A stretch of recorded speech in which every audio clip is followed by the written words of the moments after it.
اس کے بعد ایک خاص مستحب عمل ہے قربانی کرنے والوں کے واسطے، تو وہ ہے کہ جس شخص کے وہ قربانی واجب ہو یا واجب نہ ہو لیکن قربانی کرنے کا ارادہ ہو، اس کے لیے بہتر یہ ہے کہ جب ذی الحجہ کا مہینہ شروع ہو تو یکم ذی الحجہ سے لے کر قربانی کرنے تک اپنے جسم کے بال اور ناخن نہ کاٹے،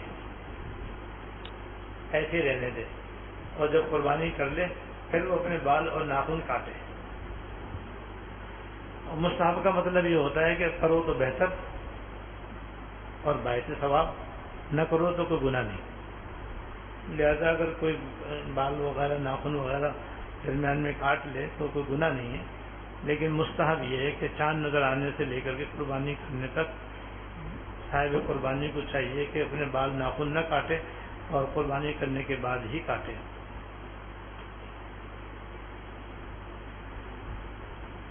اس مستحب کے تحت حضرت شیخ الحدیث مولانا زکریا صاحب رحمۃ اللہ علیہ نے ایک اور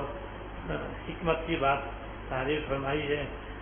کہ اگر کسی کے ذمہ قربانی واجب تو نہیں ہے لیکن وہ بھی یکم ذی الحجہ سے لے کر کے 10 ذی الحجہ تک اپنے بال ناخن نہ کاٹے تو انشاءاللہ تعالی اس کو بھی قربانی کا ثواب مل جائے گا۔ یہ بھی عجیب فضیلت ہے جو حضرت نے بیان فرمائی ہے، لہذا جن پہ قربانی واجب نہیں ہے وہ بھی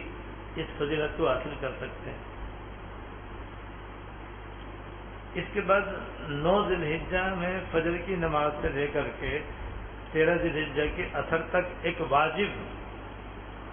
ہر مسلمان عاقل بالغ مرد عورت پر لاگو ہوتا ہے، اس کی طرف بہت زیادہ توجہ کی ضرورت ہے، اور وہ ہے ایک مرتبہ تکبیر تشریق پڑھنا ہر فرض نماز کے بعد 9 ذی الحجہ کی نماز فجر سے 13 ذی الحجہ کی نماز عصر تک ہر فرض نماز کے بعد ایک مرتبہ تکبیر تشریق پڑھنا واجب ہے، اور یہ عورتوں پر بھی واجب ہے مردوں پر بھی واجب ہے۔ تو واجب عمل کے اعتبار سے فرض کے قریب ہوتا ہے، جیسے فطر کی نماز واجب ہے، صدقہ فطر واجب ہے،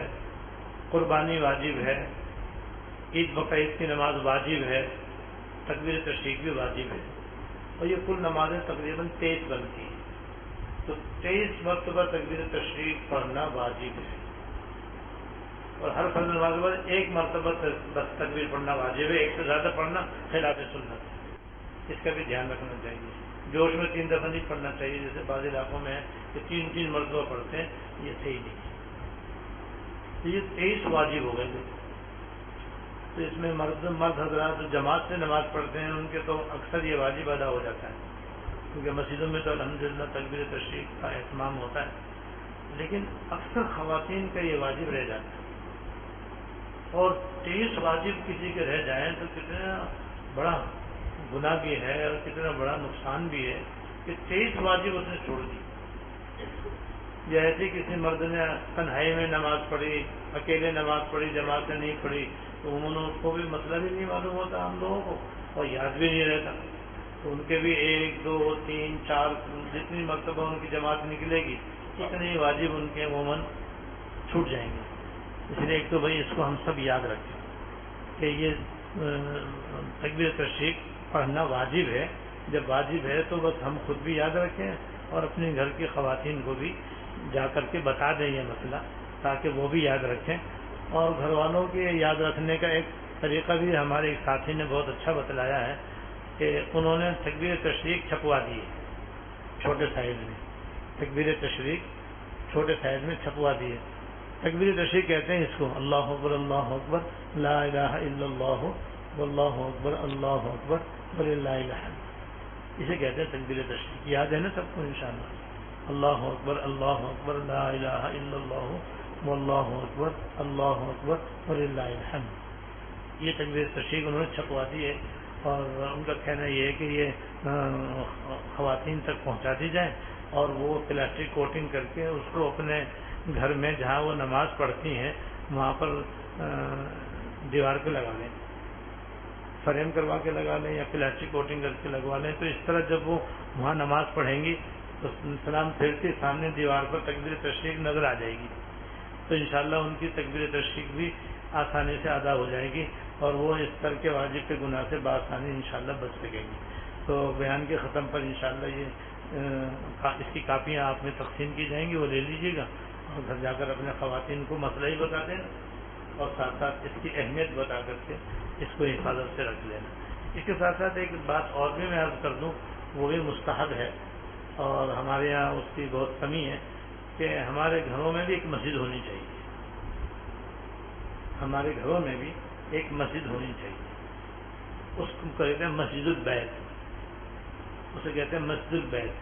گھر کی مسجد۔ وہ گھر کی مسجد ایسی نہیں ہوتی جیسے کہ ہم جس مسجد میں ہم بیٹھے ہیں ایسی مسجد ہوتی، ایسی نہیں ہوتی، وہ تو بہت سادہ سی ہوتی ہے۔ اس کا حاصل یہ ہے کہ گھر کی خواتین ارادہ کر لیں کہ اپنے گھر کے کسی کونے میں، اب چاہے وہ کمرے کا کونا ہو یا برآمدے کا کونا ہو، کسی ایک کونے کو نماز کے لیے مخصوص کر لیں اور دل میں یہ نیت کر لیں کہ ہم